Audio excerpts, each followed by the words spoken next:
ఈ చిన్న పడకగది లేఅవుట్లో మంచం మధ్యలో ఉంచడం వల్ల రెండు వైపులా చాలా రద్దీగా ఉంటుంది మరియు వార్డ్రోబ్ తెరవబడలేదు.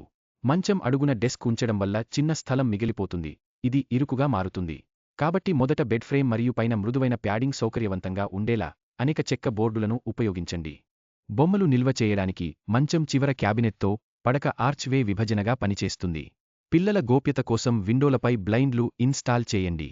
చిన్న వస్తువుల కోసం పుల్ అవుట్ స్టెప్స్ జోడించి మంచం కింద స్థలాన్ని ఉపయోగించండి. నిద్రవేళ కథల పుస్తకాలను నిల్వ చేయడానికి పక్కన సన్నని క్యాబినెట్ ఉంచండి.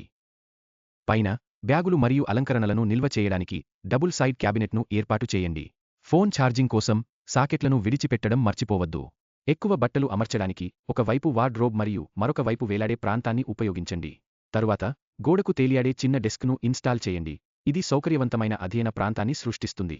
స్టడీ మెటీరియల్ నిల్వకు కార్నర్ షెల్ఫ్లను ఉపయోగించండి.